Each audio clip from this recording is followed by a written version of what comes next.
आज्ञा नमस्कार। आम चैनल रे आउ एक नुआ अध्याय रे आपण मानकु स्वागत जनाउछु। यही घटनाटी मोर जणे सांगर बड़ भाई सहित घटिथिला। तेबे आजिर कहानीटी आसंतु सुनिबा।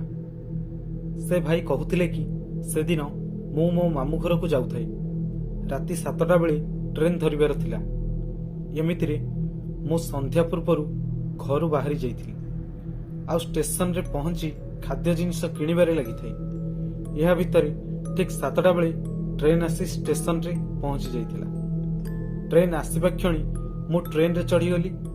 मु जनरल टिकेट करिथिबारु बगी रे सीट मिली नथिला, किंतु किछि बाट गला परे एक सीट मिलिथिला। सेठी बसी गला परे मु कान रे इयरकड देई गीत सुनिबारे लागिली। धीरे धीरे समयक्रमे राति बढ़िबा जोगु बहुत सीट खाली हेबारे लागिला, जहा द्वारा मते सोइबा पई मध्य जागा मिलिगला। आउ सेठी सोइबा क्षणी मोर आखि लागिगला। जेबे मोर निद भांगिला तो मु देखिली कि बगीटी पूरापूरी सुनसान अछि। आउ ट्रेन टी मध्य कौनसी एक निछाटिया जगार अटकी जाइछि। जेतेबेले मु चारिआडे चाहिली तो देखिली जे बगीरे थिबा सब लोक गभीर निदरे सोई पड़िछन्ति। जेबे मोर लक्ष्य ट्रेन रो झरका बाहरी एक ट्रैक उपरे पड़िला तो मु देखिली जे गोटे झील ट्रेन बाहरी ट्रैक उपरे ठिया होई मते बारंबार देखुछि। प्रथमे तो मते लागिला कि से एही ट्रेन रो यात्री होइथिबो बोली। जेउथि पई मु ताकू बड़ पाटी रे पचारिली, कोन हेछि दीदी, बाहरे ट्रैक उपरे काई ठिया हिजो? मु से झील को एतिकी कहू कहू मते कौनसी एक जिनिस जोर रे पड़िबार शब्द सुहागला, जहा द्वारा मते जना पड़िला कि ट्रेन रो गेट पाखरे किछि गोटे ओजनिया जिनिस गली पड़िछि बोधे। आउ मु मो सीट रु उठिकी कौन पड़िला देखिबा पई ट्रेन रो गेट पाखकु चली गली। आउ जेबे मु ट्रेन रो गेट पाखरे पहुंचली तो मु देखिबा को पाइली जे सेही झीलटी जे कि किछि समय पूर्वरु ट्रैक उपरे ठिया होई मते देखुतिला, से गोटे लोक को घोषाड़ी घोषाड़ी रेलवे ट्रैक रो आरपटकू नेबारे लगिछि। तापरे मु तुरंत ट्रेन रु ओल्हाउ ओल्हाउ से झील को चिल्लई कहली, अरे तमे ये कौन करूच?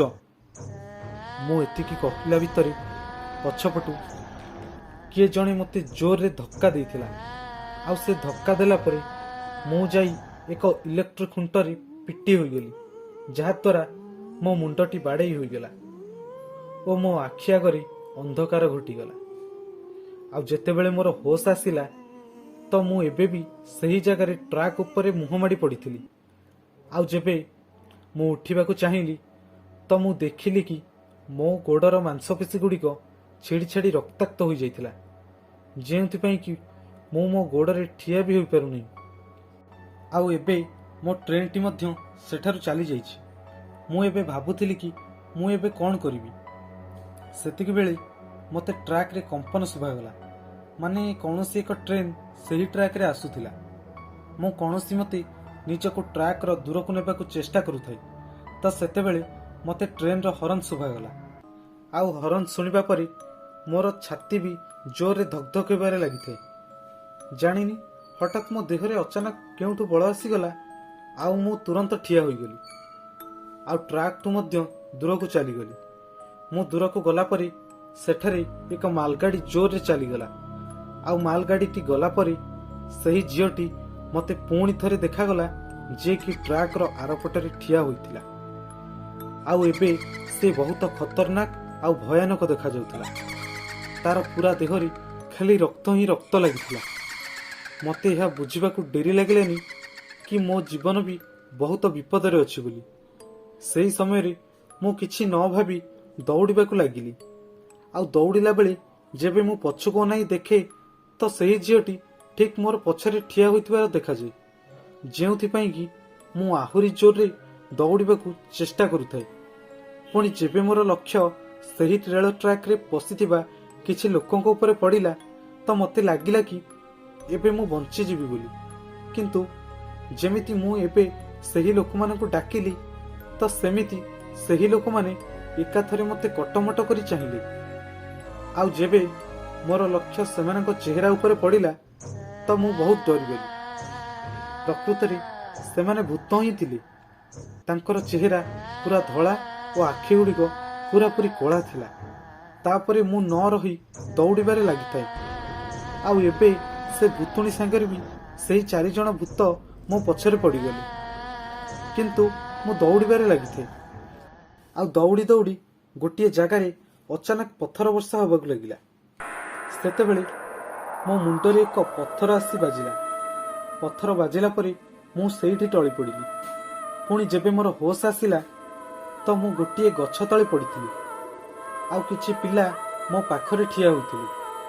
ଯଦିଓ ମୁଁ ଡରି ଯାଇଥିଲି, କିନ୍ତୁ ଯେବେ ସେ ପିଲାମାନେ କହିଲେ, ଆରେ ଅଙ୍କଲ, ଆମକୁ ଲାଗିଲା କି ତମେ ବି କୋଉ ଭୂତ ବୋଲି, ଏଥିପାଇଁ ଆମେ ତମକୁ ବି ପଥର ମାରିଦେଲୁ। ତାଙ୍କର ଏତିକି କଥା କହିଲା ପରେ ମୁଁ କହିଲି, ତମେ ମାନେ ଭୂତକୁ ପଥର ମାର? ତମକୁ ଡର ଲାଗେନି? ଏହାପରେ ସେମାନେ କହିଲେ କି ପ୍ରଥମେ ତ ଡର ଲାଗୁଥିଲା, କିନ୍ତୁ ଯେବେ ଆମକୁ ଜଣା ପଡ଼ିଲା କି ପଥର ମାରିଲା ପରେ ସେ ଭୂତ ଆମକୁ ଡରିକି ପଳେଇ ଯାଉଛି ତ ଆମକୁ ମଜା ଲାଗିଲା। ଆଉ ଯେବେ ଆମର ମନ ହୁଏ ତ ଆମେ ଏଠି ରେଲୱେ ଲାଇନ ପାଖକୁ ଆସି ଠିଆ ହେଇଯାଉ। ଆଉ ଯେବେ ଭୂତ ଦେଖାଯାଆନ୍ତି ତ ଆମେ ତାଙ୍କ ଉପରେ ପଥର ପକାଉ। ବହୁତ ମଜା ଆସେ। ତାଙ୍କ କଥା ଶୁଣିଲା ପରେ ମୋତେ ହସ ଆସୁଥିଲା।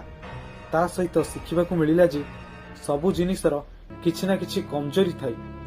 ଆଉ ଡର ମଧ୍ୟ ସମସ୍ତଙ୍କୁ ଲାଗିଥାଏ। ସେ ପଛକେ ଭୂତ ହୋଇଥାଉ ନା କାହିଁକି, ସିଏ ଯାହା ବି କିଛି ହେଉ, ସେଦିନ ମୁଁ ସେହି ଦୁଷ୍ଟ ପିଲାମାନଙ୍କ ପାଇଁ ବଞ୍ଚିଗଲି। ଆଉ ସେଦିନ ରାତିରେ ମୁଁ ବହୁତ କଷ୍ଟରେ ଆମ ଘରେ ଯାଇ ପହଞ୍ଚିଲି। ଏହି କାହାଣୀରେ ତ ବାସ୍ ଏତିକି।